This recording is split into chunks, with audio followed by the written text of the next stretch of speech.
C'est juste l'organisation, vous pouvez très bien faire ça.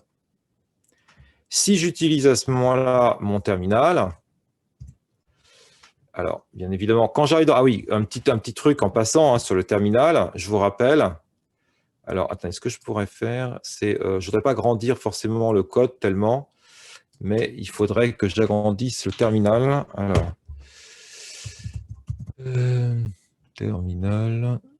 Est-ce qu'on peut agrandir la taille de la police? Ici.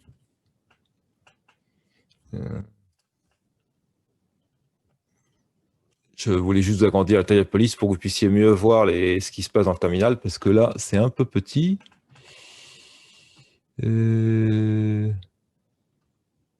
Font size. Ah, bah, c'est très bien. Alors, si je fais ça, voilà, c'est mieux pour vous. Impeccable. Alors, voilà. Donc, j'en reviens là. Je vous rappelle, quand vous êtes dans votre terminal, vous pouvez faire un P. Alors, là, je suis dans une configuration Unix. Donc, je peux faire PWD. Si vous êtes avec le terminal de commande ou de PowerShell en Windows, de toute façon, votre chemin, il s'affiche ici, dans la ligne ici. Là, moi, je n'ai que le nom du dossier en fait dans lequel je trouve. Donc là, je suis en cours en ligne. Donc, il faut que j'aille me déplacer dans div JS 13 Express.js et là-dedans, que j'aille dans exemple et exemple 5. Et si je fais ça, j'ai fait une bêtise, je ne sais pas pourquoi il n'est pas content. Et CD, ah oui, c'est exemple d'abord, et exemple 5 après. Voilà. Là, j'y suis. Donc, je suis bien dans mon dossier, dans mon exemple 5. Bon, je peux faire nettoyer l'écran. Alors, pour nettoyer l'écran, c'est clear si vous êtes en Unix. Si vous êtes en Windows, c'est CLS. Vous faites CLS, ça vous vide l'écran du terminal. Donc, si je fais un node index.js, vous voyez, bon, c'est lancé. Je déploie le terminal une seconde pour que vous puissiez voir. Regardez, vous voyez qu'on a dans App, en fait, tout ce que propose Express.js. Alors, un certain nombre doit être dans le prototype, c'est pour ça qu'on ne les voit pas directement, les méthodes. Voilà, bon, on a énormément d'informations qui se trouvent présentes là-dedans. Voilà. C'était juste histoire que vous puissiez voir le contenu de App. Et en fait, il faudrait aller dans Events pour voir, je pense, les méthodes. Puisque comme ce sont des événements, c'est lié aux événements du serveur. C'est là-dedans que ça doit s'y trouver. Je reviens ici. Donc là, j'ai mon serveur de base. C'est-à-dire que, de toute façon, quand vous faites un serveur Express, avant même de vous poser la question de savoir ce que vous voulez faire avec, vous allez mettre ça en place, savoir l'appel du module Express et le fait que le serveur puisse écouter sur un port, celui que vous souhaitez. Bon, bien sûr, quand vous êtes sur un site en ligne, ce sera 80 si vous êtes en HTTP et 443 si vous êtes en HTTPS. Là, la question ne se pose que sur un hébergement, plutôt sur un système lorsque vous êtes en train de faire du développement. Bon, si j'étais vraiment très complet, vous pouvez aussi, sur un hébergement en ligne, faire une écoute sur un autre port, tout simplement parce on peut faire ce qu'on appelle une redirection de port. Autrement dit, lorsque quelqu'un se connecte non pas à votre serveur, mais carrément au système général où il y a de l'hébergement, par exemple, l'écoute se fait sur le port 80 et il y a une redirection sur un autre port en interne. Bon, mais là, ce sont des histoires un peu avancées. Bon, si vraiment je veux être complet. Bon. Alors, on revient là à notre base. On a donc notre serveur qui est mis en place ici. Bien évidemment, il n'y a aucune route qui est gérée.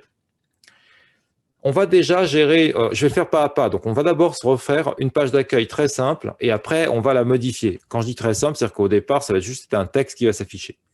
Donc, on a juste un app-get. On détermine ce qu'on fait. Bon, bien, comme c'est la page d'accueil, c'est slash tout court. Et puis, on a une fonction de callback. Cette fonction de callback, qu'est-ce qu'elle fait? Eh bien, elle fait un res send.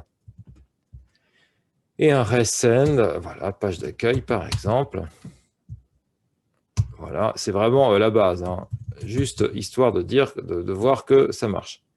Par la même occasion, je peux quitter d'abord le serveur et utiliser plutôt Nodimon, ce qui me facilitera la tâche. Ce qui m'offre l'occasion d'aller dans le navigateur et de voir ici, page d'accueil qui s'affiche comme il faut. Voilà pour ma page d'accueil en place. Bon, on ne va pas s'en arrêter là. On va bien sûr pouvoir envoyer plutôt un document HTML. Alors, comment on va faire? Eh bien, je propose... Marc, Oui, oui. excuse-moi, j'ai réussi à me mettre dans mon fichier statique, mais j'arrive pas à accéder à mon exercice 5. Tu sais, dans le terminal. C'est-à-dire, c'est pas le bon dossier? C'est pas le bon dossier, non. Ah, Il me dit de taper /exercice5.js, mais quand je tape, il m'y amène pas en fait. alors, la première chose à faire dans le terminal, là, mon terminal Windows, c'est se mettre un petit... de regarder, le chemin, c'est pas... PWD. Ouais, non, pas besoin, parce qu'on n'est pas besoin. En terminal Windows, il y a déjà le terminal qui s'affiche directement, en fait, qui s'affiche directement dans le chemin, là, à gauche. Il y a marqué C, deux points, et Ouais, il y a... c'est user, Alex, desktop, express.js, exercice, deux fichiers statiques. Ouais. Et maintenant, je voudrais lancer, tu sais, l'exercice 5. Mais donc, il est dans un sous-dossier, lui. Il est dans... non, il est dans fichier statique. Directement dans le dossier fichier statique? Oui. Bah alors, si on fait node ou nodimon, espace, le nom du fichier, ça marche?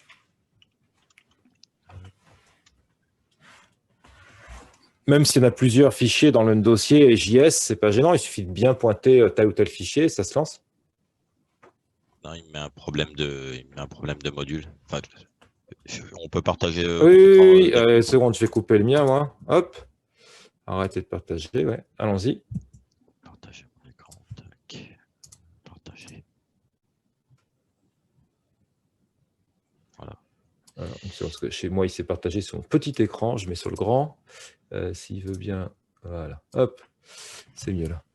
Je suis arrivé dans le fichier statique ici. Enfin, Alors, et mon exercice est dedans. Donc, le dossier, de toute façon, je le vois, c'est écrit là. Hein, Express, JS, exercice-2 fichiers statiques. Donc, on est dans le bon dossier. Oui. Et il met 6 JS. Alors, il met ligne 34. Use image, Express. Ah, bah, j'ai la réponse.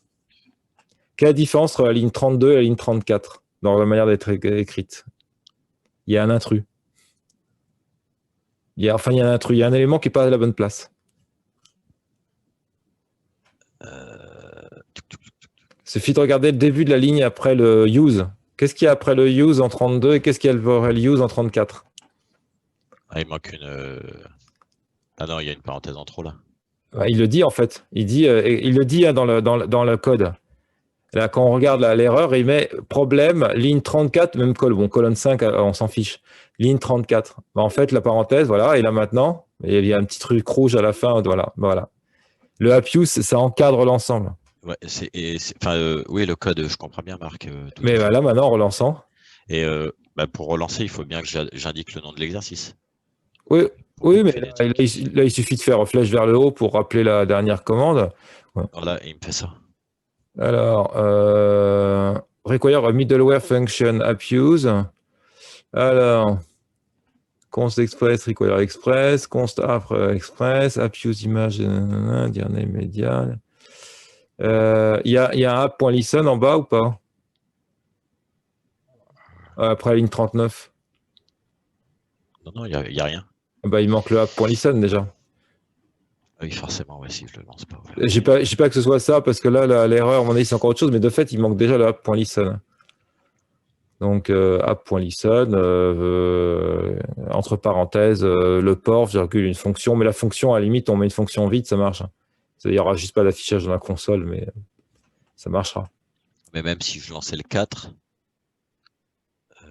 attends, quoi que... Bah, le 4, il est... Bah, ou alors il faut faire un copier-coller les lignes 48 à 51 dans l'autre. Hein. Mais sinon, oui, on peut faire le 4 pour vérifier que le 4 marche, mais il n'y a pas de raison. Hein. C'était surtout pour ça. Bah, sinon, il suffit de faire flèche vers le haut et de modifier la ligne dans le terminal. Il ne faut pas se casser la pied. Voilà, il suffit d'enlever le 5 et de mettre 4 à la place. Ce sera aussi simple.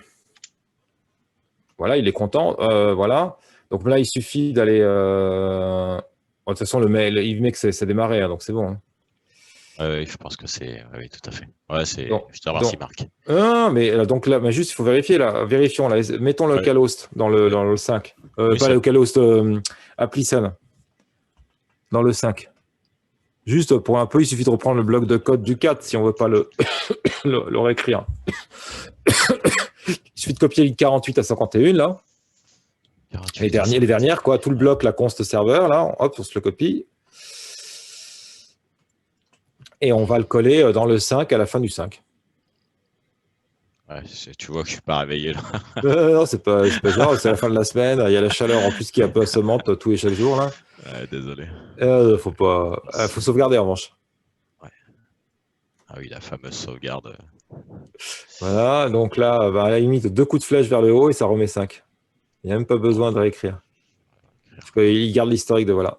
Il garde l'historique des... Voilà, et là, il a l'air assez content. Bon, alors, image SRC... Là, c'est juste un problème d'image. Voilà, c'est juste la chaîne de caractères qui est mal écrite. Ok, ça marche. Je te remercie, Marc. De rien. Je te rends le... Ouais. Donc, je reprends... Voilà. Donc, j'en étais arrivé ici. Donc, ma page d'accueil, elle marche. Bien sûr, on ne va pas s'arrêter là. Comme je vous ai dit, on va mettre en place un dossier pour les fichiers statiques. Donc, attendez, sauf qu'il faut que j'ai... Hop. À chaque fois qu'il fait partage d'écran, il masque la conversation. Il faut la rappeler là. Hop, converser. Voilà, comme ça, je vois vos remarques. Donc, ici, qu'est-ce que je vais faire? Je vais me créer un dossier pour mes documents. De toute façon, ce que je vous montre là, c'est une bonne pratique au sens que c'est ce que vous ferez après quand on va faire du template. C'est-à-dire que vous avez un dossier pour vos fichiers statiques, dans lequel vous pouvez créer des sous-dossiers si vous voulez mieux organiser les choses encore. Et vous avez un dossier pour les fichiers de tout ce qui est fichier de temps, enfin, qui permettent l'affichage directement. Donc, je fais un terme générique parce que ce seront les fichiers de template, en fait. Mais pour l'instant, ce sont documents HTML. Donc, on peut mettre, par exemple, on peut appeler HTML si on a envie, hein, très bien. Et puis, pour mes fichiers statiques, je peux créer un dossier SRC. Dans ce dossier SRC, on va pousser un peu les choses comme ça, c'est bien. Il y aura un fichier JS, un dossier JS, un dossier CSS, et un dossier, par exemple, image. Voilà. Vous voyez, j'ai vraiment poussé les choses. J'ai agrandi un peu, vous puissiez mieux voir. Vous voyez, il y a le dossier HTML, un dossier SRC avec tout ce qu'il faut. Pour l'instant, on s'intéresse d'abord au HTML. Le HTML, je crée dedans un fichier. Je vais l'appeler accueil.html. Et ce accueil.html, dedans, je mets une structure simple. Je vais quand même mettre tout de suite, puisqu'on va avoir un lien vers... il y aura une autre page. Je vais tout de suite mettre notamment un menu. Donc, par exemple, un petit header. Dedans, un H1. Voilà. Page d'accueil. Comme ceci. Ici, on va mettre un nav. Et même si c'est un petit peu inutile, enfin dans le sens où c'est pas vraiment utile qu'il n'y a que deux entrées, c'est pas grave. Donc là, ici, il y a accueil. Je mets bien sûr pas de lien puisqu'on y est déjà. Et l'autre, je vais mettre information. Le href, ce sera /info. Par exemple, on va dire que ce sera la route info, et ça permet d'aller à l'information. D'accord? Et après, bon, on va se faire comme une petite section, c'est bon.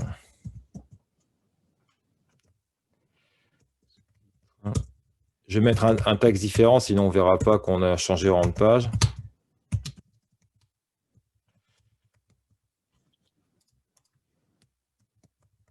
Voilà, je mets que ça pour l'instant, on mettra des images ensuite. Et je duplique tout de suite le document pour m'en servir aussi pour la page d'information. Et l'URL, c'est info, mais pour que vous compreniez bien qu'il n'y a pas de lien entre l'URL et le fichier appelé, j'appelle mon document information.html. Ici, ben, la différence, c'est que hop, je vais inverser ça. Là, ça va être accueil, puisque j'ai déjà l'adresse. Ça me facilite le travail. Et on est sur la page d'information, donc je mets juste information. Là, les informations, comme ceci. Bon, là, vous voyez, c'est juste du contenu que je crée.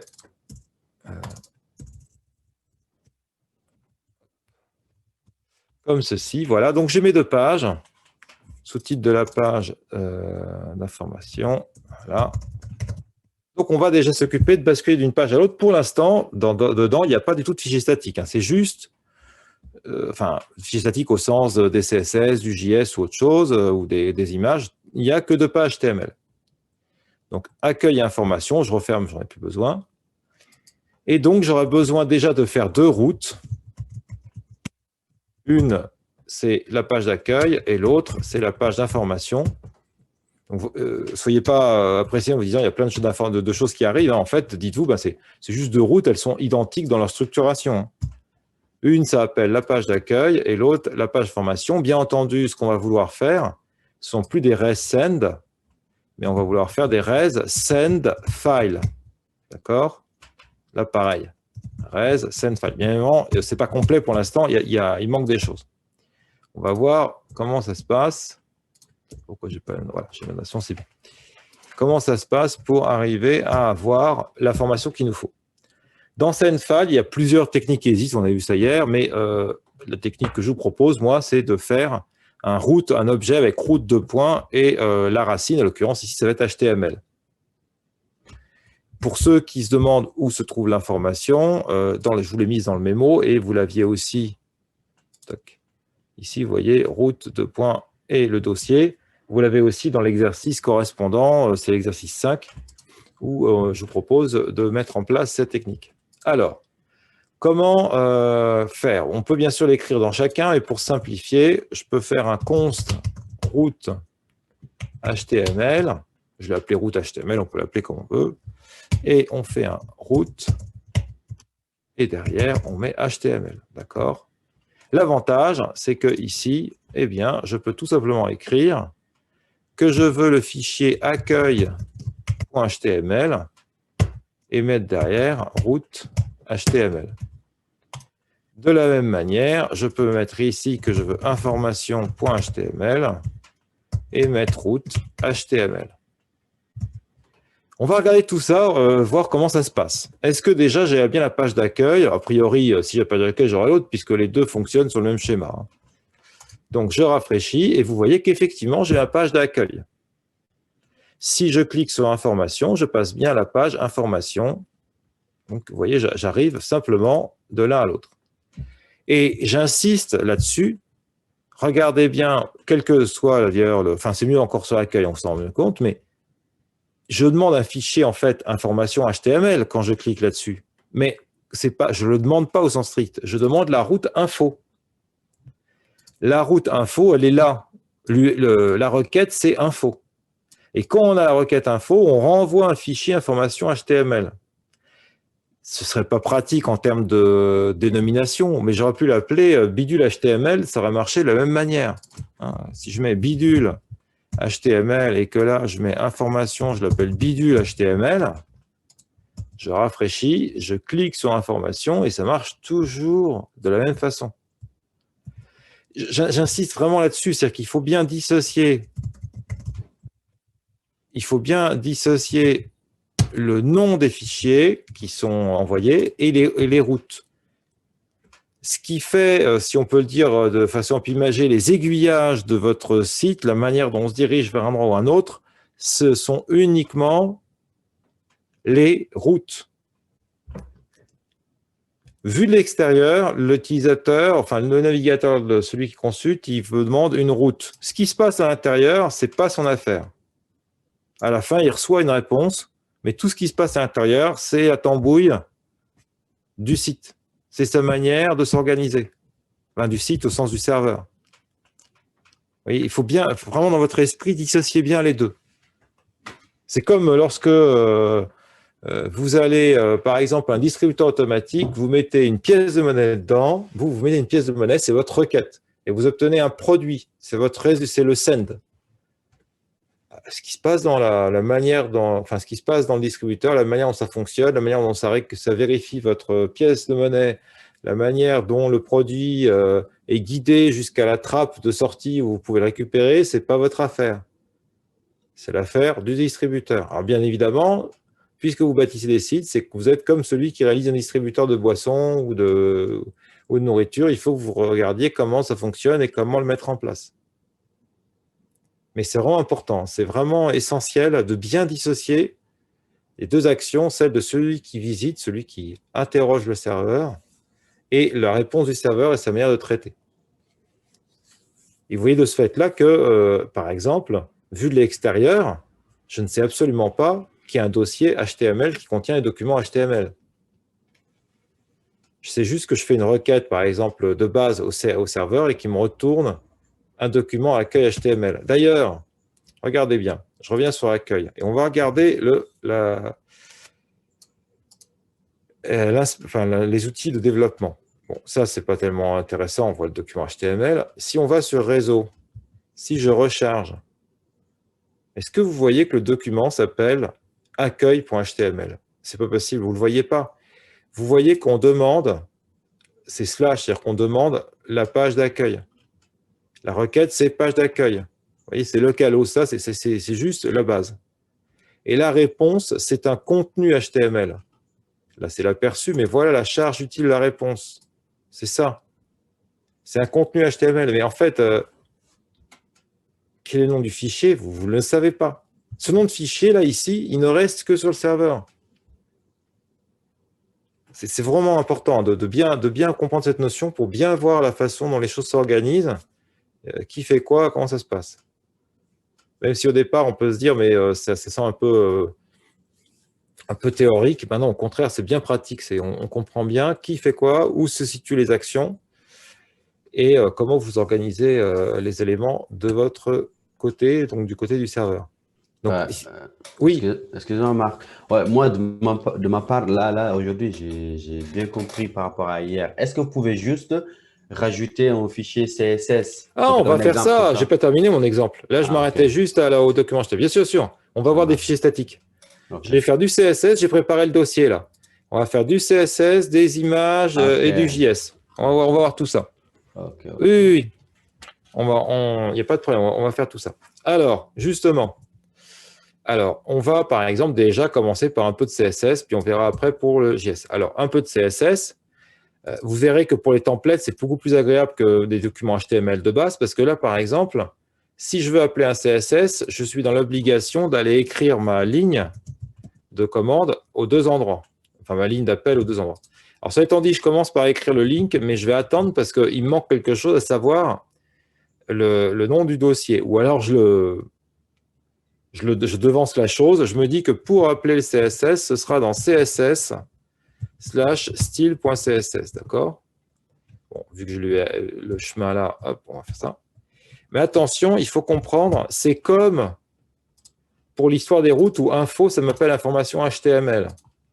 Là, je mets cette adresse, ça ne veut pas dire qu'en face, quand je dis en face, c'est quand moi je me suis du côté du navigateur, je lis mon document HTML et je me dis, il faut que j'appelle CSS style CSS. Mais pas du tout.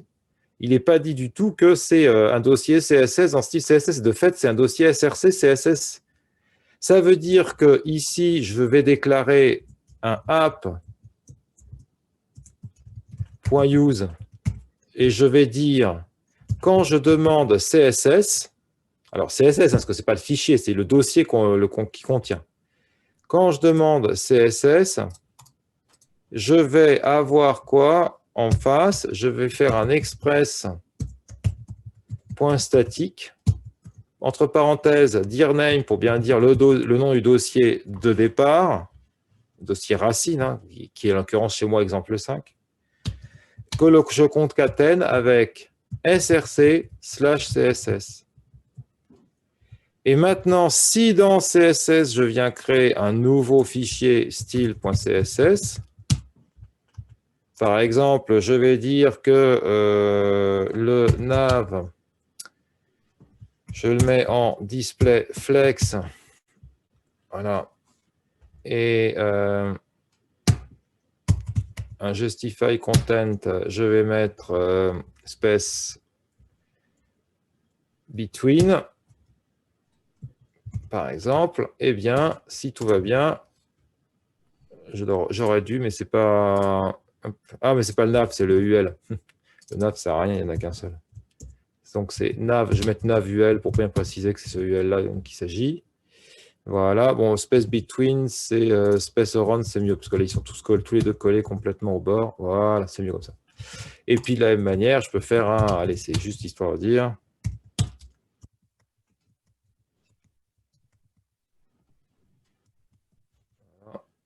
Et voilà, comme ça, c'est encore mieux. Voilà, bon, juste pour l'exemple, après je peux faire plein de CSS, mais c'est juste pour l'illustration, vous voyez, voilà, j'ai juste stylé un tout petit peu le nav en flex, et on voit bien qu'on a, le CSS qui est bien appelé, il n'y a pas de problème. Si vous voulez que ce soit quelque chose d'encore plus manifeste, on fait un background color, et on fait un... allez, on va faire un light, je vais mettre un light comme ça, là. Ça ne va pas être très, très, très, très fort, mais ça va permettre d'avoir un fond, voilà, juste comme il faut. Voilà, donc on voit que ça marche. Bon, là, à partir de là, on peut faire ce qu'on veut. Donc, vous voyez, on a bien le CSS qui est appelé. Je vous remonte le JS, que c'est quand même l'essentiel. J'ai bien dit, quand on demande CSS, on va dans src CSS. Or, si je vais sur l'onglet réseau, le CSS, voilà, alors pas en tête, regardez, l'URL c'est quoi? C'est racine CSS style CSS. Et donc, il faut bien que quand je demande CSS, j'aille dans src CSS. Continuons, on va faire la même chose pour, par exemple, déjà le JS. Donc, un petit express statique.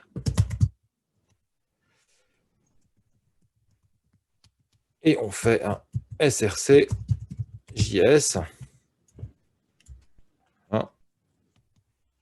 Et on va se créer un petit fichier JS. Voilà. Et on va faire script comme ceci.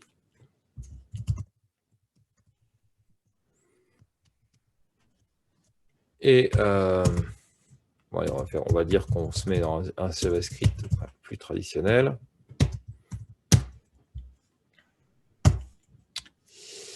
Et on va faire un query select. Je ne sais même pas ce que j'ai envie de document plutôt query selector. Je ne sais même pas ce que je vais faire.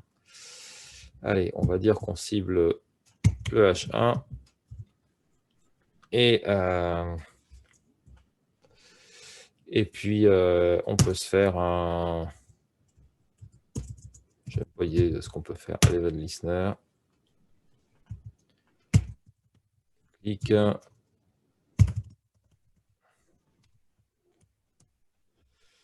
On va faire, enfin c'est un petit peu idiot parce que j'en fais beaucoup, pas grand chose, mais c'est juste histoire de dire. Il faut quand même que je fasse la référence au script.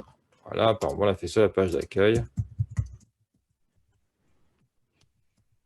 src, et je fais donc un /js /script.js. Et donc si je fais ça, voilà, vous voyez, c'est bien mon système qui marche. Et de la même manière, je peux le mettre là-dessus. Hop. Ça marche sur les deux pages. C'est bon, j'ai sauvegardé. Donc là, si je fais là, ça marche aussi ici. C'est juste pour l'illustration. Voilà.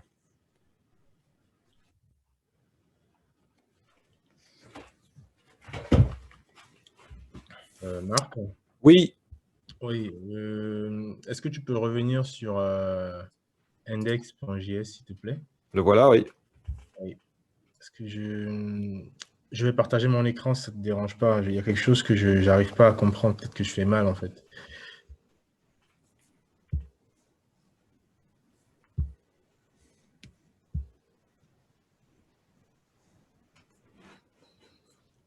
Voilà, je vais commencer déjà juste par app.use pour faire apparaître la photo sur mon fichier HTML. Alors, une chose, après le plus, il faut un slash. Dir name plus. Ici, là, la ligne 32. Il y est d'ailleurs à la ligne 33. C'est pour façon de parler, assembler l'URL, c'est-à-dire l'URL de base, slash dossier public, slash, voilà. Voilà. Euh, mhm. Euh,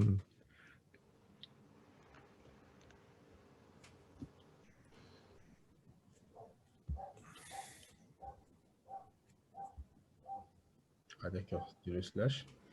Par contre, quand je mets le CSS, en fait, ça me dit, tant que tu vas voir, que la route app.use attendait un middleware, mais il a plutôt un string, en fait. Attends, je vais le faire. ben là, je vois qu'il y a un problème. Comparons les lignes non, pas besoin de relancer. Ligne 32, ligne 33, qu'est-ce qu'il y a comme différence? J'entends bien sûr pas le contenu, puisque l'un c'est CSS, mais tout ce qui est parenthèses et autres, les virgules et autres. Est-ce que c'est pareil? Non. Et d'ailleurs, Visual Studio Code, il est sympa, il met un petit soulignement là.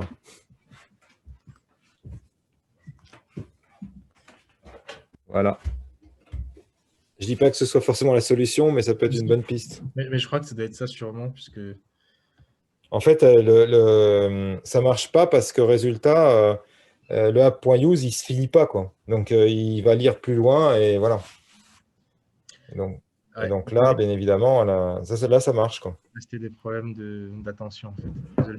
Oh, c'est pas désolé. Mais en revanche, faut bien s'aider du éditeur de code. Là, il nous soulignait là, dans le deuxième résultat, il mettait un petit zigouigoui rouge là sur le point virgule à la fin qui montrait qu'il y avait une erreur sur cette ligne-là. Ouais, Il faut s'aider de ça et puis des messages d'alerte entre les deux, ça peut permettre de trouver ce qui manque, quoi. d'accord. Merci. Bah, de rien. Donc, il faut juste couper. Merci. Hop, donc je repartage mon écran. Hop. Par contre, juste une parenthèse, je Oui, vais devoir me déconnecter à 10 heures. J'ai un petit oui, bien sûr, sûr. urgence de 30-40 minutes avant de Oui, revenir. oui, c'est pas un problème. De toute Merci. façon, après, je mettrai s'il y a des exemples, je les mets, je vous les passe à tous, donc vous les aurez tous.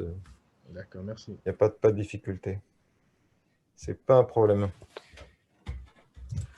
Donc, je reviens ici. Alors, justement, par rapport aux histoires d'erreurs, pour débusquer une erreur, regardez, hein, ben, justement, celle qu'il y a eu à l'instant. Là, si je viens là, si je fais ceci, regardez ce qui se passe. Il me souligne ici.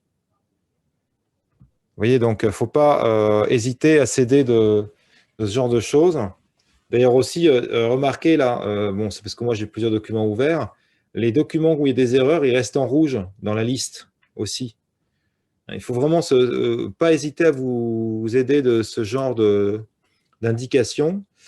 Ça vous permet d'y voir plus clair, justement sur les erreurs possibles. Alors après, il faut regarder d'ailleurs si ça se trouve dans les extensions, peut-être des choses qui peuvent mettre encore, ou alors même dans les erreurs. Debug on task error. Non, ça on s'en fiche. Je regardais si on peut encore afficher d'autres choses. Débugger. Non. Donc, je pense pas qu'il y ait d'autres possibilités, à moins qu'il y ait dans les extensions, parce qu'il faut vraiment vous aider de toutes ces petites choses-là.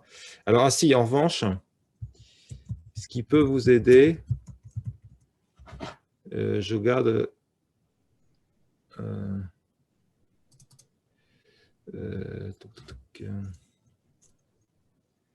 Node je ne sais pas si on vous a parlé de ce qu'on appelle les linters. Les linters sont un système qui permettent, il y en a qui sont intégrés de base, mais il y a d'autres systèmes qui existent qui améliorent encore la correction l'affichage des erreurs. C'est-à-dire qu'en fait, tout simplement, il y a un code qui balaye votre propre code et qui met en lumière les erreurs. Donc, dans certains cas, vous pouvez vous aider. Par exemple, il y a un node debug. Il est déjà installé de base, en fait. Donc, c'est lui qui, justement, debug node. Voilà. Donc, il n'y a pas besoin d'aller plus loin. Bon, de toute façon, j'allais dire, voilà, dans le cas présent, là, celui-là, il est déjà installé. Donc, bon. Mais en tout cas, aidez-vous, voilà, des indications visuelles, parce que ça, vous voyez, là, il met une erreur. Et là, il met même ce qu'il attend. Il attend une parenthèse fermante. Voilà. Alors, on va terminer, on a le JS et autres, avec les images. Donc là, ça va appeler en plus des éléments dans la page. Donc, par exemple, je vais dire quand je veux les images, eh bien, je vais chercher dans Express statique, dire name, plus, et plus quoi attendez, parce que si on remet là, et plus, hop, src et img. Et là, je vérifie quand même ma structure, c'est bien ça, et img, enfin src, img, pour l'instant, il n'y a pas d'image. Une fois cela écrit, je vais aller, alors je vais peut-être reprendre des exemples précédents pour ne pas avoir, je reprends les trains, là, copier, voilà, très bien. Et là, je vais le coller, ça évite de l'avoir à le reprendre. Et puis dans l'exemple 3, j'avais aussi des... Ah bon, c'est déjà... je croyais que j'avais pris d'autres images. Bon, c'est pas grave sinon. Non, c'était la même chose. Moi, c'est dans l'exercice, les corrections exercices que je vous ai fait. Voilà. Copier l'image. Je reprends cette image-là. Ça me fait gagner un peu de temps. Hop. Et coller. Voilà. Une fois que j'ai fait ça, donc public, privé, train, il me suffit d'aller dans mes pages respectives. Par exemple, pour la page d'accueil, ici, on va mettre... donc, c'est toujours img, et là, ça va être public underscore private.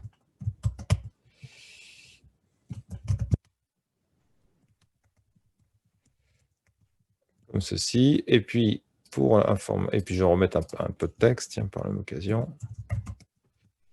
Et ici, je vais remettre une autre image.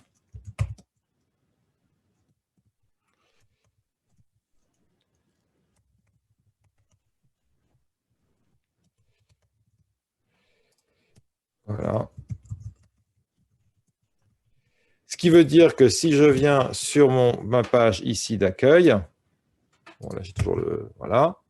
J'ai bien mon image, et si je vais dans Information, j'ai bien le train.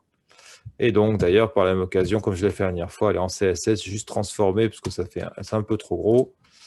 Donc, je vais prendre section img,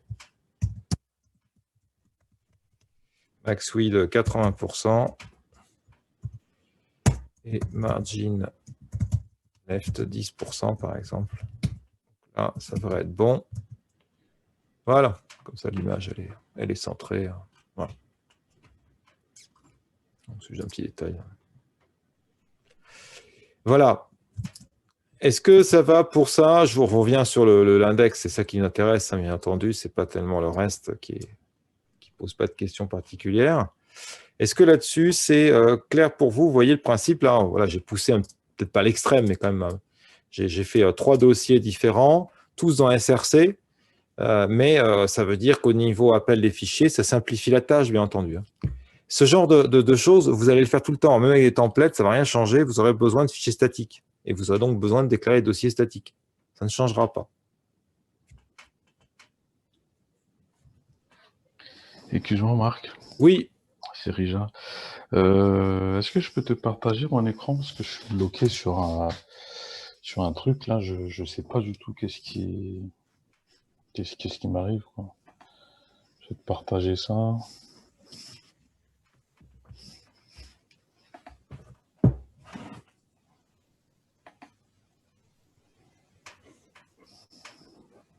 Ah, tu vois? D'accord. Donc là, il y a 3, oui, routes à chaque fois. Les acheter. Ah non, non, non, alors un truc qui n'est pas bon. Ouais. On ne peut pas déclarer que le dossier racine est en dedans de dossier route. Il faut que ce soit un sous-dossier, forcément. J'ai pas compris. Excuse-moi, je Parce t'ai qu'en pas fait, entendu. là, le fichier index.js, il est dans exercice 6. Mhm. Et là, on déclare, là, il a été déclaré que l'exercice 6 est aussi le dossier route. Le dossier route est forcément un dossier, un sous-dossier du dossier où est l'index.js. Parce que là, il est en train de chercher un dossier exercice 6 dans l'exercice 6. Là, ici, là. Ligne 34, par exemple, il y a marqué route de point exercice 6. C'est comme s'il cherche un dossier exercice 6 dans le dossier exercice 6. Parce qu'en fait, vu que l'index.js il est lui-même dans le dossier exercice 6, c'est ça, hein? Je ne me trompe pas. Là, j'ai mon dossier exercice 6. Ouais, et il contient exercice underscore 06.js. Non, C'est un sous-dossier? c'est un sous-dossier. L'exercice 6, il est là. Il est dans fichier statique. D'accord, d'accord. J'ai cru que c'était la même chose. C'est pour ça que ça me trompe. Alors, et quand on lance, bon, il met bien, vous êtes bien connecté, très bien. Et là, si on lance Bah, si je lance, moi, ça met ce site n'est pas accessible. Alors, comment je peux faire pour partager celui-là? bah, il suffit de lancer de mettre le navigateur. Si on met localhost,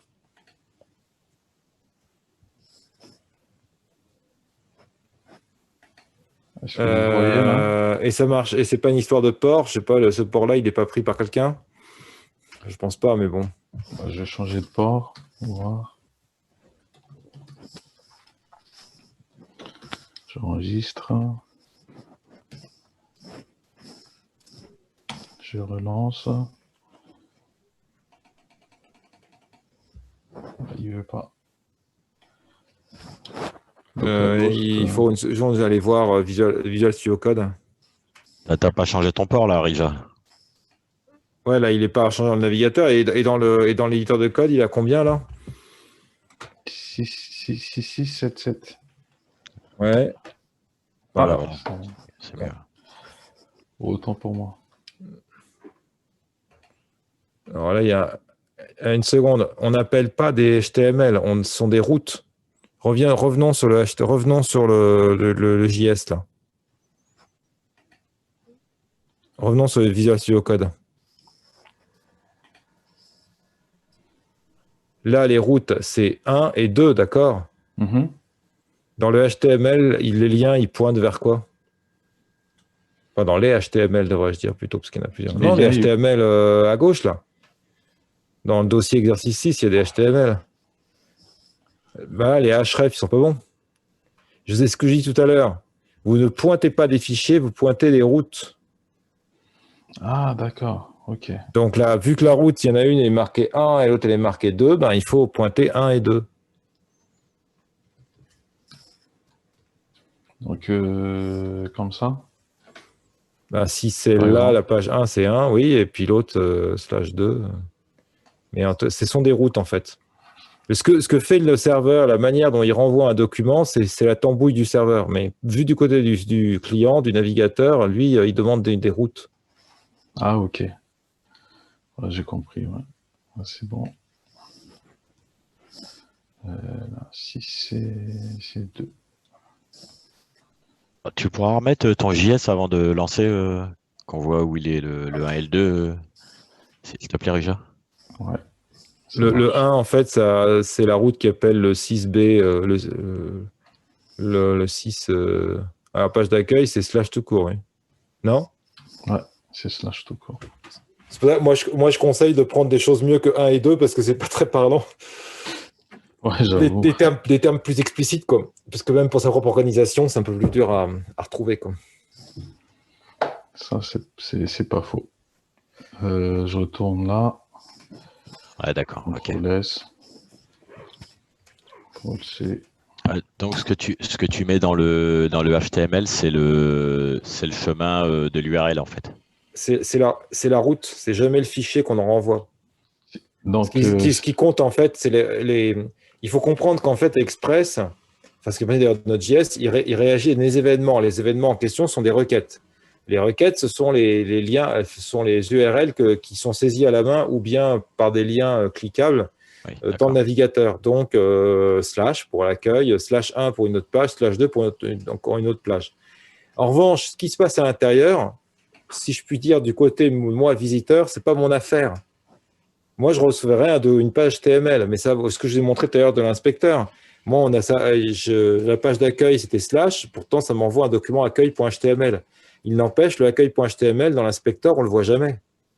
Même si vous mettez si vous mettez l'onglet réseau ou network, si vous êtes sur Chrome, vous verrez rien. Vous verrez juste que ça retourne un contenu HTML. Ah, c'est juste la fonction d'appel. Enfin, la fonction, c'est pas une fonction, mais c'est juste pour l'appeler, quoi. Ok. Voilà, c'est Ouais. la route que demandez. ok, merci Marc. Ça fonctionne bien. Si vous voulez une comparaison, est-ce que vous avez fait côté front?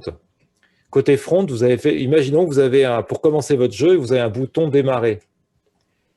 Vous, en fait, vous vous dites, ah oui, alors mon bouton démarrer, c'est un button avec une ID start.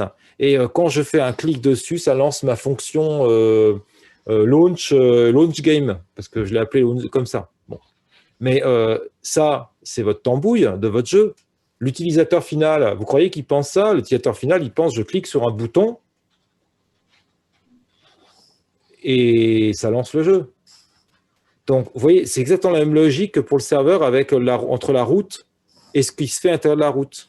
Vous voyez, là, l'utilisateur, là, il clique sur des liens. Si je reprends mon écran, là, je vais reprendre mon écran là, pour vous montrer chez moi, mais merci bien. Si je...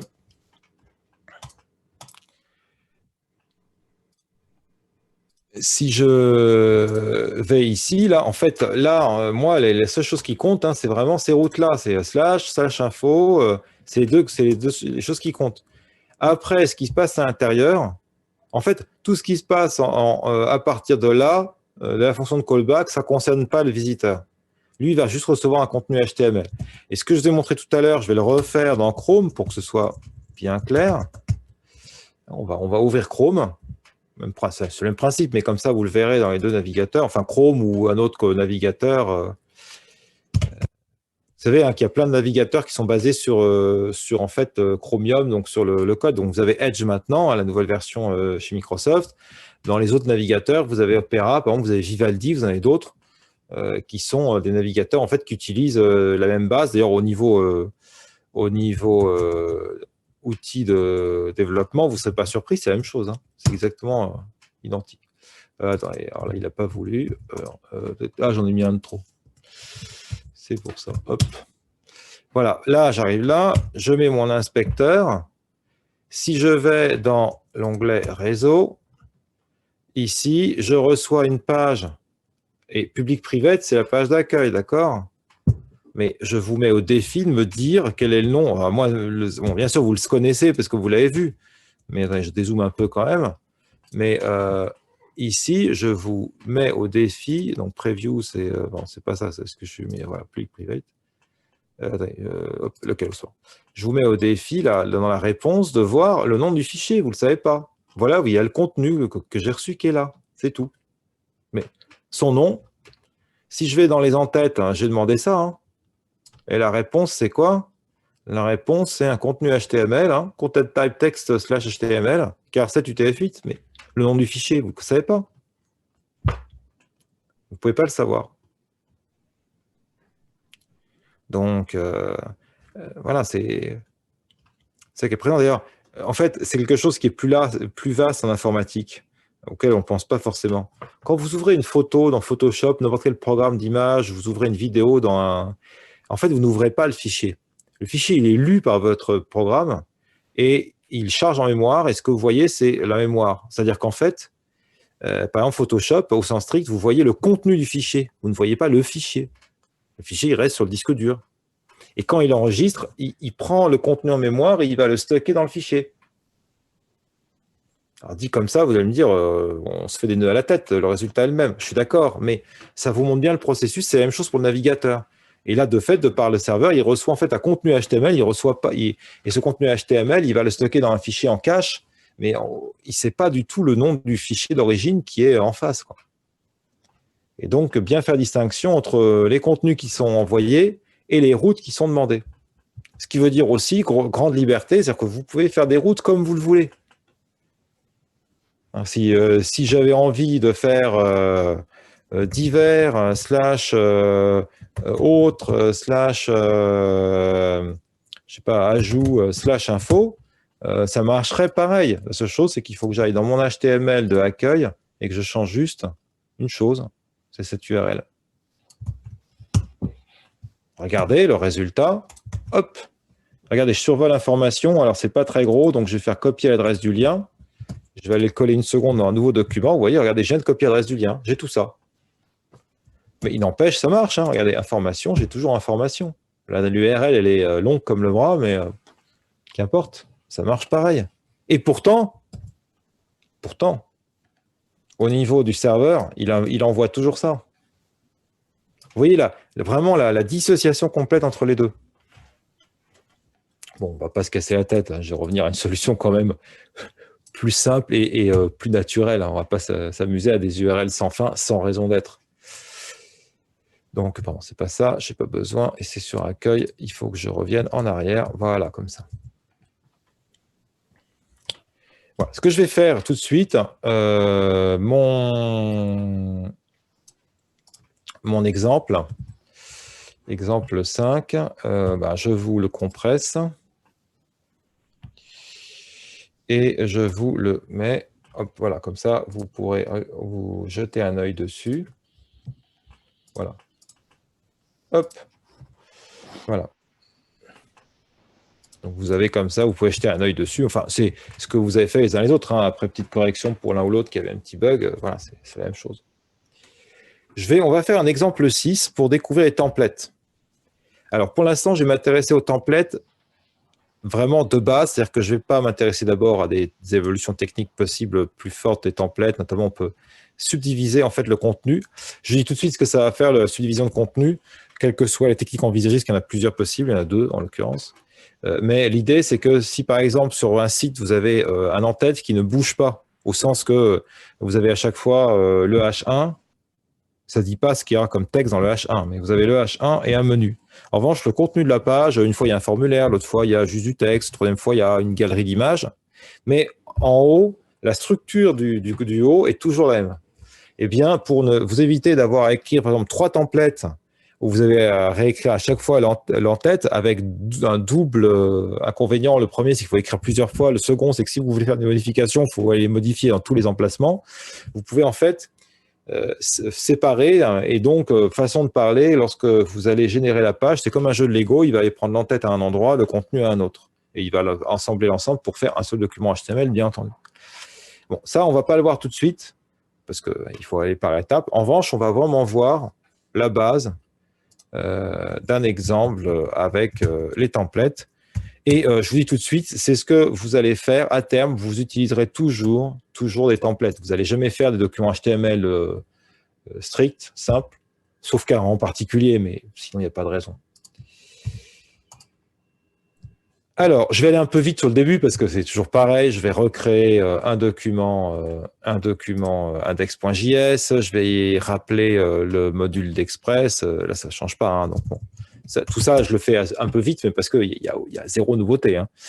Bien évidemment, après, vous inquiétez pas, on va aller paisiblement, avancer pas à pas pour découvrir ce qu'il faut faire. Bon, la base, hein, c'est const express require express. Ça s'appelle pas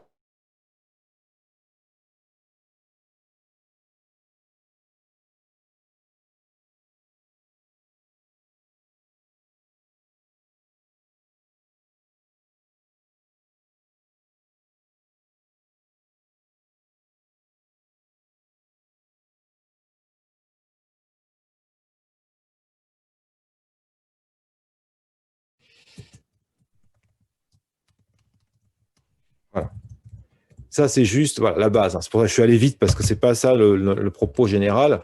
Mais même si vous ne dites pas, le voisin, il n'aurait pas l'air de poser des questions, donc moi, je ne vais rien dire. S'il y en a un qui se pose encore des questions, même sur les choses ultra basiques, il vaut mieux les poser que rester bloqué avec votre question.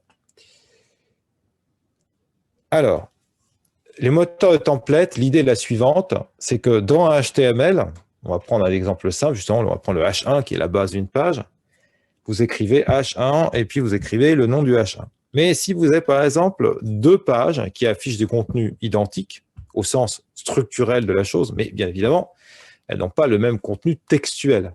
C'est-à-dire que le premier H1, je vais reprendre d'ailleurs l'exemple que j'ai pris précédemment, mais d'ailleurs simplifié, puisque ça va vraiment être la même structure exactement. Il y en a une, c'est la page d'accueil, l'autre, c'est la page des informations. Donc, le H1 n'est pas le même, même si la structure HTML, la façon dont ça se bâtit, est identique. Comment, par rapport à cela, faire pour avoir, donc, à partir d'une structuration identique, un contenu différent? Vous allez avoir, en fait, des documents un peu spécifiques qui vont permettre de générer le document HTML.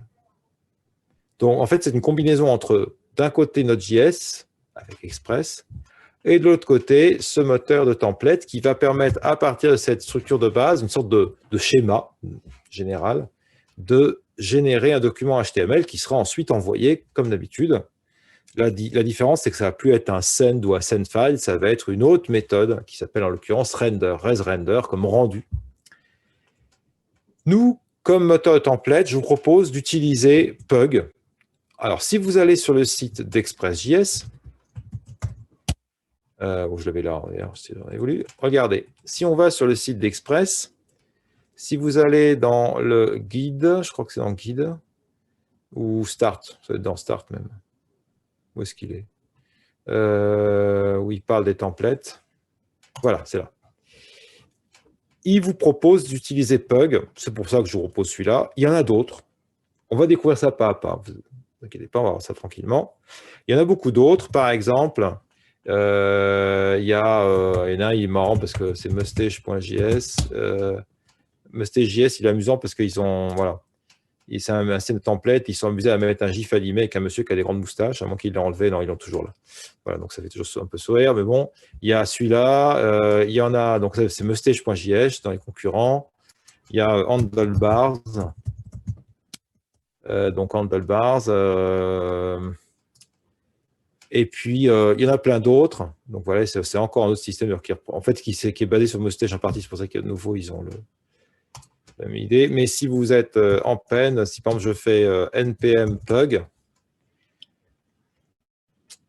vous tombez sur la page Pug. Alors, il y a un site qui s'appelle pug.js.org qui est beaucoup plus complet. Hein. Mais avec toute la documentation, il y a un lien là d'ailleurs. Mais vous avez déjà la présentation de base. Alors, pour votre petite information personnelle, historiquement, jusqu'en 2015, ça s'appelait Jade. Et il n'y a que des personnes qui avaient utilisé Jade, la marque déposée, quoi. Et donc, ils ont été obligés de renommer Jade en Pug.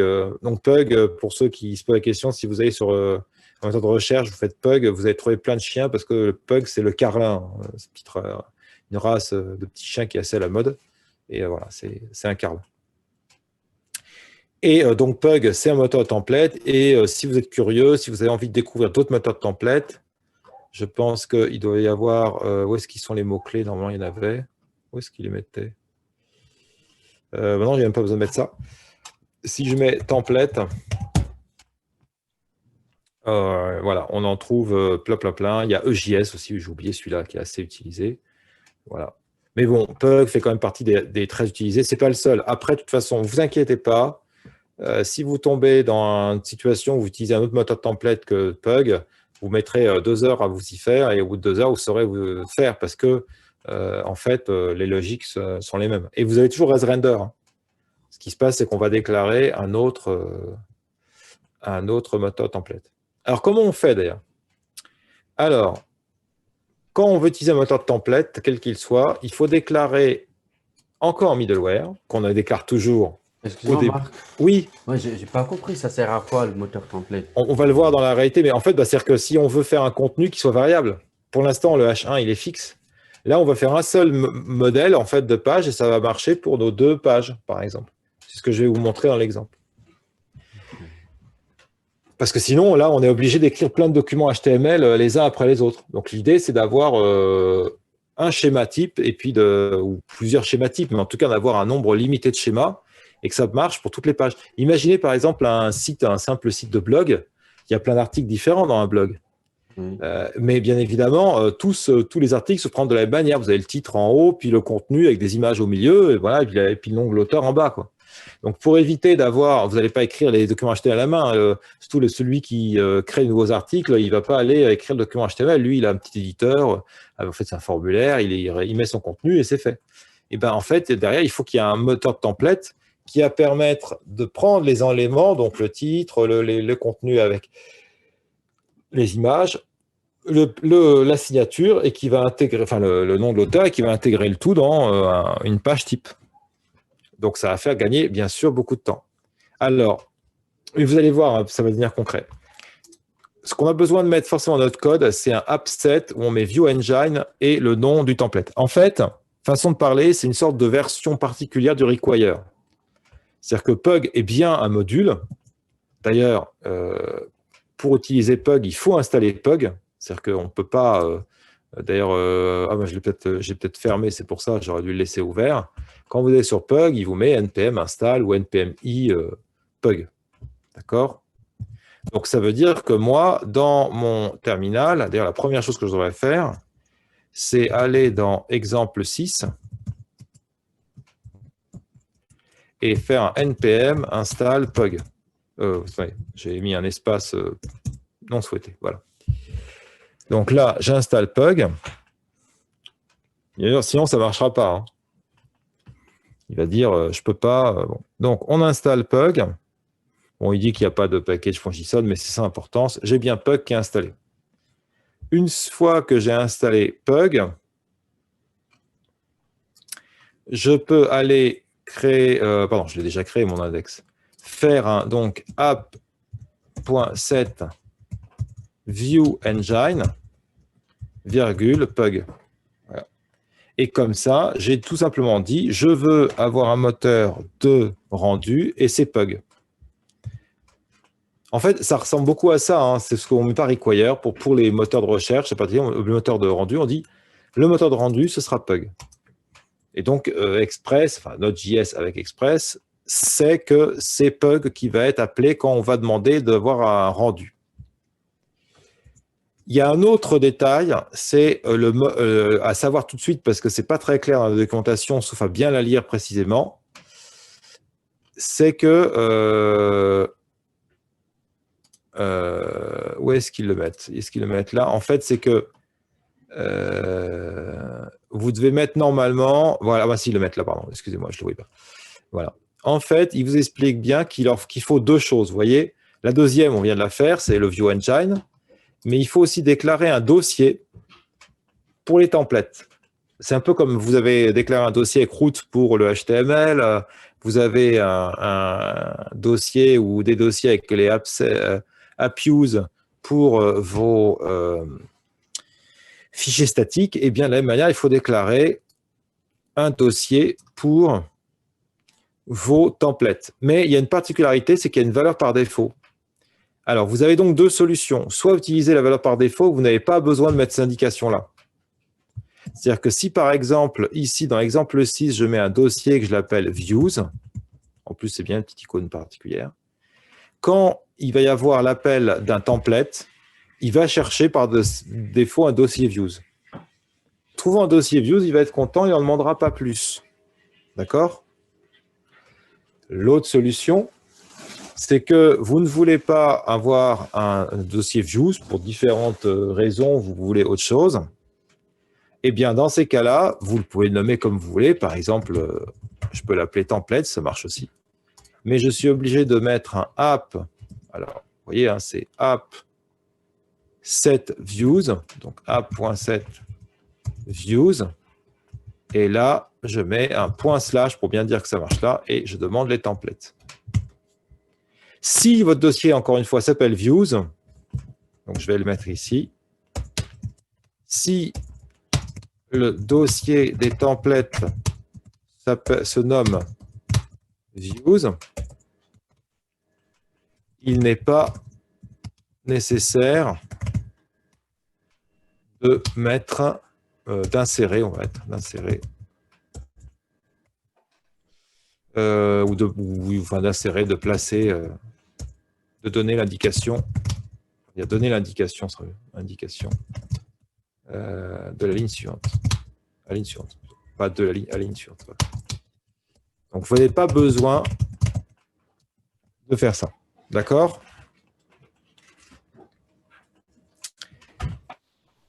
Donc, ça, on fait ça. À partir du moment où on a fait ces deux choses, eh bien, on va juste faire une petite page d'accueil. On va commencer comme ça. Donc, app.get/, ça ne change pas. Rec res. Et dans notre ligne suivante, on fait un res. Et donc, comme je vous l'ai expliqué, render.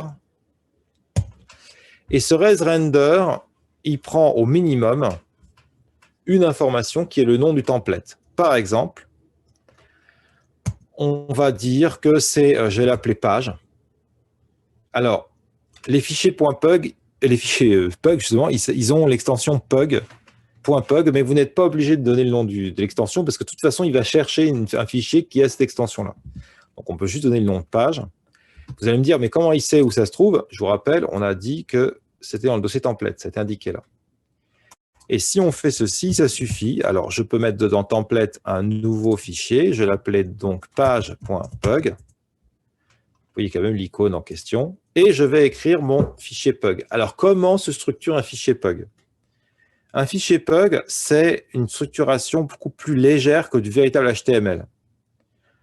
Tout simplement parce qu'ils ont simplifié l'écriture pour vous faciliter le travail. Donc, ça veut dire qu'on écrit la chose suivante. On écrit un doctype HTML et ensuite, on met head. Derrière, il faut quand même une balise title, donc titre de la page ou page d'accueil, je vais mettre. Pour l'instant, ça ne va pas être variable parce que je vais après vous montrer comment passer des données dedans. Parce que bien évidemment, sinon ça n'a pas d'intérêt, on est obligé de réécrire tout là-bas. Et le body, voilà. Et je mets page d'accueil et un paragraphe avec un peu de l'organisme. Voilà. Et maintenant, on va regarder, on va démarrer notre serveur. Donc, on fait un daemon index.js. Voilà. Et je vais sur ma page d'accueil. Alors, view is not the constructor. Alors, j'ai du upset views. Non, c'est views, c'est pas upset views. Voilà. Voilà, je vais les tromper dans le nom. J'ai oublié le S. Et vous voyez, ma page se génère de la même manière. C'est une page complète. Hein. Regardez, j'ai head avec title, le body. Voilà. Alors, là, pour l'instant, l'intérêt est limité. Ce qui va devenir plus intéressant, c'est, regardez, je vais mettre en plus un objet. Et par exemple, je vais mettre title, autant l'appeler title. Et je vais l'appeler page. Oh, attendez, je vais plutôt mettre des bas-côtes. Page d'accueil. D'accord? Et alors, quel est l'intérêt? C'est que, regardez, maintenant, je peux enlever ça. Et je mets... Alors, il faut que je mette égal, sinon il ne sait pas que c'est une valeur qu'on veut exprimer. D'accord? Si je rafraîchis, ça ne change rien. Mais pour vous montrer que j'ai bien changé les choses, regardez. Je vais mettre plus de choses. Je vais mettre d'abord un menu dans le pug. Ça va arriver. Et je vais surtout mettre une autre page. Comme tout à l'heure, je vais mettre information. Et information va appeler... Là, vous allez voir l'intérêt du pug, parce que pour l'instant, c'est vrai qu'il n'y a qu'une seule page, on ne voit pas l'intérêt. Pardon, je ne suis pas au bon endroit, là. Hop. Et ici, je vais mettre un autre render. Je rappelle encore page, mais je mets ici un autre menu. Voilà. Je mets ici de nouveau un autre title Et je mets ici page des informations. Voilà. Comme ceci. Voilà, d'accord. Et bien évidemment, le pug, il faut que je le modifie en conséquence, c'est-à-dire que on va mettre une balise header. Alors, quelque chose sur lequel je n'ai pas insisté là jusqu'à maintenant, tout est basé sur de l'indentation. Donc, pour dire que le H1 est dans le header, il faut faire ça. Vous voyez, comme j'ai dit que, donc, par exemple, je fais section ici. Le paragraphe, je le mets là-dedans pour dire que ça en dépend. Donc là, je fais nav, UL, et là, je vais mettre un LI. Et dans le LI, il va falloir mettre un A. Et alors là, c'est une petite particularité, href. Voilà, et là, je mets accueil. Et je peux dupliquer ça, ça va me faciliter la tâche. Et là, c'est le chemin, c'était information.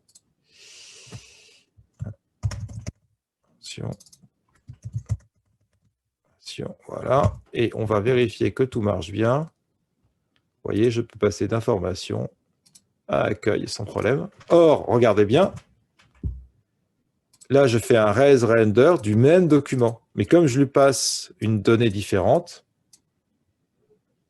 c'est views, hein, Rija, je me suis trompé, j'ai oublié. En fait, si on résume, ici, c'est view engine pug, et là, c'est upset views. De toute façon, dans le petit mémo, là, je vais vous le refaire, justement. Je vais le résumer ce que je viens de faire. Justement, on va résumer ça tout de suite dans le petit mémo que je vais compléter. Donc, le mémo était resté ici. Alors, attendez, je regarde le plan pour avoir la structure. Je vous ai fait début, voilà, très bien. Avec début, c'était 1, 2, route et fichier statique. Et là, on fait, hop, 3, template. Alors, pour avoir des documents générés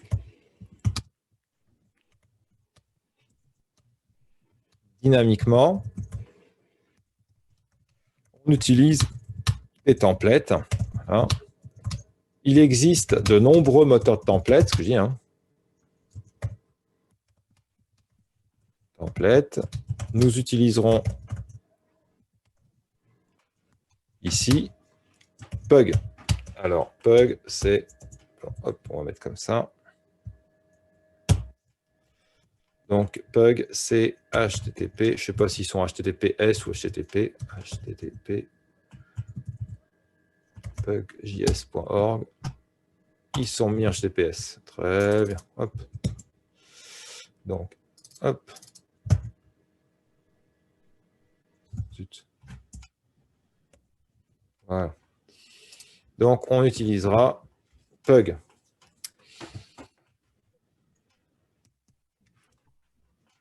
Dans le fichier JS, il faut ajouter, il faut mentionner plutôt que nous utilisons, ou plutôt mentionner, indiquer, on va dire. Il faut indiquer que nous utilisons Pug comme moteur de template avec l'indication suivante. Et l'indication, c'est laquelle? C'est app set view engine. Et là, on met Pug.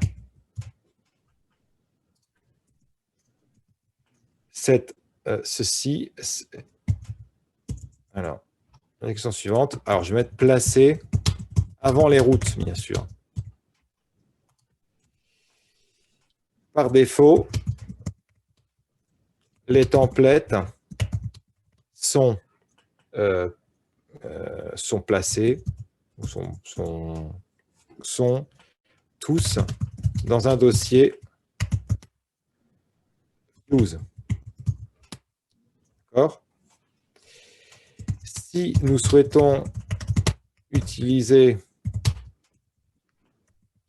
un autre nom de dossier. Il faut ajouter une seconde ligne.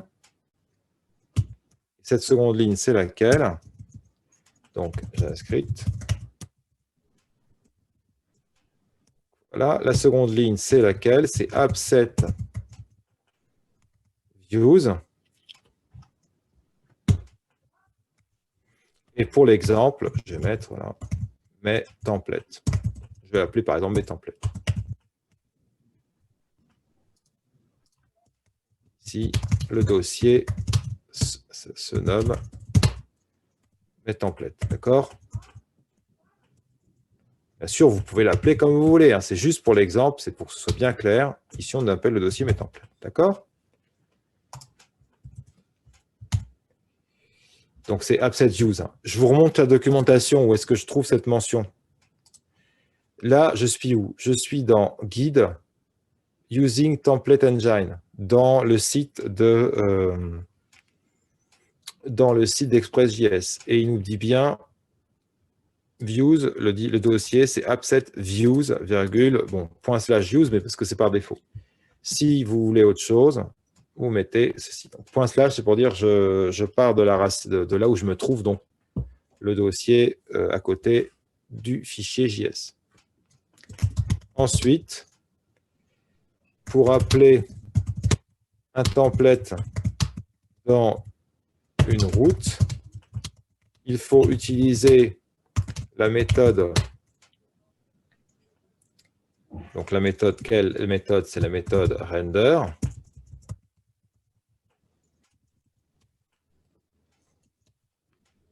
En indiquant le nom du fichier bug, sans extension, hein, c'est pas possible, nécessaire. Et en passant à ce fichier toutes les données nécessaires dans un objet. Donc, par exemple, ça fera un... Alors, je ne vous écris pas la route complète, hein, je vous écris juste la ligne res_render. Ici, vous mettez un res_render. Et ici, on fait par exemple, je ne sais pas moi, accueil, on va l'appeler accueil pour changer. Enfin, accueil, ça fait un peu, voilà. Et base, on va l'appeler base. Allez, hop, et puis ici, on met titre, je vais changer, hein. On met ce qu'on veut. Hein.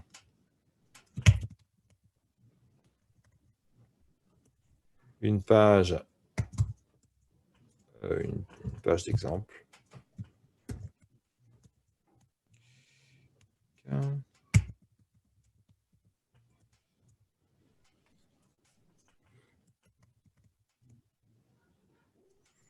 Et on va mettre, je vous mets avec plusieurs pour vous dire qu'on peut contenu.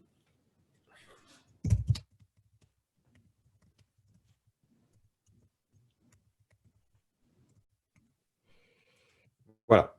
Une fois qu'on a fait ça, eh bien, un template Pug se présente de la façon suivante.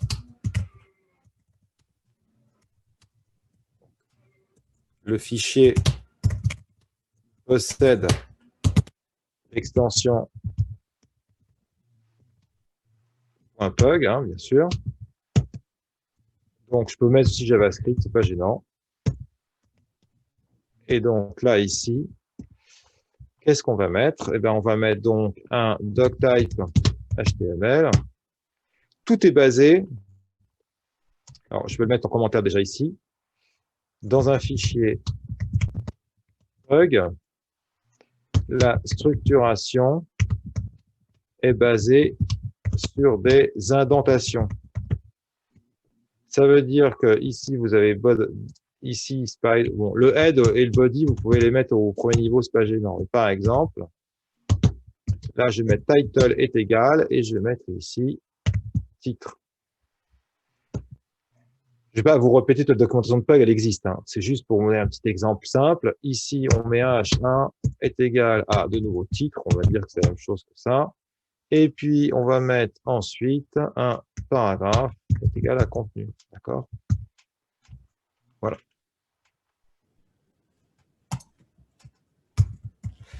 Et pour parachever le tout, je vous donne tout de suite le mémo en version améliorée. Comme ça, vous l'avez ici. Hop. Et pour compléter mon explication, on va regarder une seconde la documentation de Pug pour que vous puissiez voir comment prendre en main ça. Alors donc Pug, bon, vous avez là, il y a Overview, ils vont prendre plein de choses. Qu'est-ce que j'ai utilisé comme notion? J'ai utilisé par exemple la notion d'interpolation. Interpolation, c'est l'interpolation d'une donnée. Alors eux là, ils mettent déjà laisser tomber cette mention-là. Et vous voyez, H1 égale title. Bon, il se trouve que title, on définit au-dessus là. Voilà, c'est ça ce que j'ai utilisé. Et sinon, j'ai aussi utilisé là pour les liens, j'ai utilisé voilà, le principe là ici là, qui permet de mettre des URL. Voilà. N'importe quel attribut marche, mais là c'était pour mettre une URL dans le href. Voilà. Et il existe aussi, si vous faites un HTML Pug, il existe des convertisseurs en ligne. Vous en trouverez. Alors, bon, c'est sous Jade parce que historiquement, c'était Jade. Si vous mettez un HTML, il vous convertit. Bon, la conversion est à peu près propre. Parfois, elle est un peu tordue, mais voilà, qui peut être convertir. Après, une fois que vous aurez ça en main, vous le ferez vous-même. Vous n'utiliserez pas de convertisseur. Et pour vous aider au début, ça peut être pratique. Vous mettez juste vous voyez, HTML to Pug et il y a plein de systèmes. Là, celui-là, il y en a un autre là, voilà, qui permet de convertir. Petite question, Marc. Oui. Pourquoi le choix de Pug? Je suppose que c'est pas... c'est celui qui est conseillé par défaut par Express. Et l'important, c'est que vous comprenez bien la logique de fonctionnement d'un template. Après, suivant les systèmes Pug, ils ont fait une écriture qui est très simplifiée, ramassée. Par exemple, si on prend un handlebars ou un EJS, par exemple handlebars, ils ont, ils font par exemple des doubles accolades. Ouais. Voilà, bon, c'est là, et donc ils font une structuration qui ressemble à du HTML. Alors en fait, ce qui est très trompeur, ce qu'il faut comprendre, c'est que quel que soit le document que vous écrivez, en fait, c'est pas du HTML que vous écrivez. C'est une sorte de métalangage, c'est-à-dire c'est une sorte de langage simplifié qui va être balayé par qui va être balayé par votre JavaScript, puisque c'est JavaScript, Node.js, qui va traduire ça sous forme de chaînes de caractères qui vont être envoyées au navigateur, et le navigateur, lui, il comprend ça comme du HTML. Mais en fait, ce qu'il faut voir, c'est que ici, qu'est-ce qu'il fait là? Quand il lit ça, ben, il comprend qu'il doit faire le doctype avec la balise HTML avant. Bon, très bien. Il fait une balise head. Enfin, il ne fait pas une balise head. Lui, il écrit chevron, H-E-A-D, chevron, fermant, et la même chose. Mais en fait, comprenez bien, le serveur, lui, il ne sait pas ce que c'est que du HTML. Il génère juste des suites de caractères. Et c'est le navigateur, comme c'est un document .html, il le lit et il comprend que c'est du HTML et il l'interprète comme tel. Mais en fait, c'est une sorte de pseudo-JavaScript simplifié, quoi. Pareil, ici, si on met un égal, je vais vous mettre plutôt en Pug parce que ce sera encore plus lisible. Quand on met égal, ça veut dire ce H1 vaut le title. Et qu'est-ce que c'est que le title? C'est en fait une variable. La variable, où est-ce qu'on l'a obtenue? C'est parce que j'ai écrit ici title est égal. Donc, en fait, ici, quand vous passez un objet, l'objet, il va Pug va façon de parler, l'exploser. Il va le diviser en autant de variables. Et ces variables, vous les avez ici. Bien sûr, vous pouvez mettre un objet dans l'objet.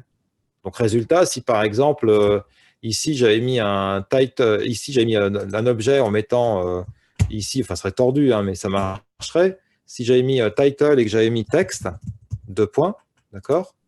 Alors, bien sûr, il faut que je mette encore une accolade là. Ben, la seule conséquence pour moi, c'est que je ferai un title.text. Bon, c'est tordu, hein, mais c'est juste... Voilà, en fait, vous récupérez un objet et à partir de là, vous le manipulez comme bon vous semble, quoi. Enfin, sous forme de variable.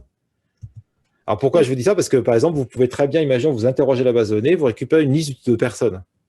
Et vous allez passer du côté Pug, la liste de personnes, ce sera en fait un tableau d'objets, par exemple. Ils vont me dire, bah oui, mais comment on fait puisque c'est un tableau d'objets? Bah oui, mais Pug est bien fait. Par exemple, dans Pug, on a, si on fait itération, on peut faire des boucles. Vous pouvez directement en fait afficher le contenu d'un ensemble d'éléments. Il va boucler les éléments. D'accord, ok. Voilà un des mais ça existe dans tous les moteurs templates. Hein. Je serais allé sur Handlebar, je trouverais aussi les boucles. Hein. Mhm. Et pareil, c'est un schéma simplifié en fait. C'est une sorte de métalangage, ils ont simplifié l'écriture. Tout ça, ça s'écrit dans un fichier JS. Dans le fichier .pug. Le fichier .pug. Ah oui, mais .pug, forcément. Ouais. Ok, ok. Comme j'ai Et, écrit là, mais et la syntaxe que vous avez utilisée là, en HTML, dans le fichier .pug, là, en mettant le nom, on va dire, de l'objet, par exemple title, égal collé avec le title, c'est fixe ou c'est quelque chose ta title, c'est le nom de la balise. Ah C'est ouais. une balise title. Et égal, ça veut dire que ça vaut cette valeur-là. Ouais, mais je veux dire, c'est l'espace entre les deux, faut pas le mettre. Il n'y a pas d'espace entre les deux, entre le nom de la balise et égal. Ou c'est juste que vous avez écrit. Non, je pense qu'il n'y en a pas parce que sinon il croira que je veux écrire le signe égal. On peut tout de suite on peut le tester ensemble. Hein. Ouais, je serais Mais curieux. pour moi, c'est voilà, si je fais ça, si je reviens sur la page d'accueil ici, voilà, égal title là-haut. Ah oui, d'accord, ok. Parce que pour lui, bon, c'est peut-être pas très lisible, je vais le faire sur le H1. Voilà. Hop. Parce qu'en fait, ça devient un caractère. Quand on écrit une balise sans égal, pour lui, c'est un caractère. Quand en revanche, on écrit une balise avec égal, il comprend que ce qui suit, c'est le nom d'une variable et il va chercher le contenu. Ok, ça marche, merci. En fait, ce sont des chaînes de caractères. Hein. Il balaye les chaînes de caractères et il cherche d'abord des H1, des machins. Il a une liste d'éléments. Donc, si c'est header H1, il traduit par la balise correspondante. Et il doit avoir, en interne, il doit y avoir un tableau qui contient tous les noms des balises existantes. Et puis, si il y a, ou alors quand ça commence, il constate que c'est une balise. C'est bien possible. Il faudrait vérifier quand, après une tabulation, le premier texte, c'est une balise. Il cherche, s'il a un égal, on comprend que ce qui suit, il faudra l'exprimer. S'il n'a pas d'égal, il comprend que la suite, c'est un texte qui prend tel quel pour de fonderie. Ok, ça marche. Je vous propose, là, comme il est 11h moins 20, on fait une petite pause. Et puis, on reprend ensuite. Si ça vous va à tous. Ouais, impeccable pour moi. Voilà. On se retrouve dans, bon, il est, on va dire à 55 quasiment, puisqu'il est 38, 40. Voilà, à 55 ans. À tout à l'heure. Je laisse mon écran, mais je coupe juste mon micro, mais comme ça, si vous voulez jeter un œil, mais en plus, ça, ce qui est dans le mémo, c'est la même chose.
Voilà, je vous propose de reprendre. Il est 56.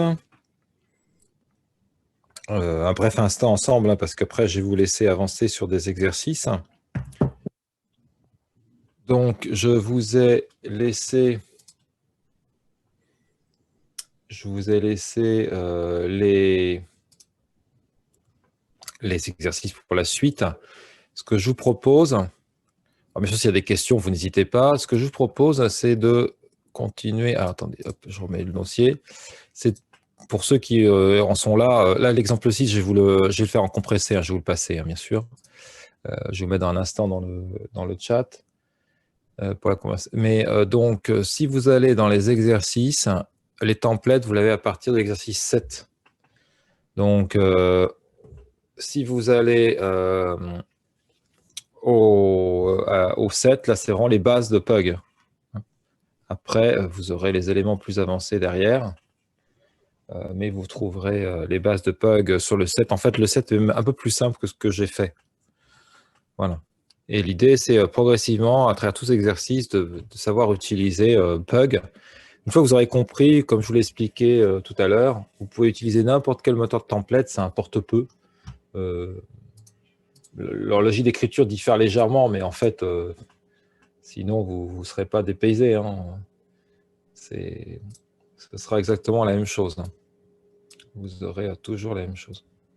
Il ne faut pas vous laisser impressionner en vous disant que vous allez avoir du mal. Quoi qu'il arrive, vous serez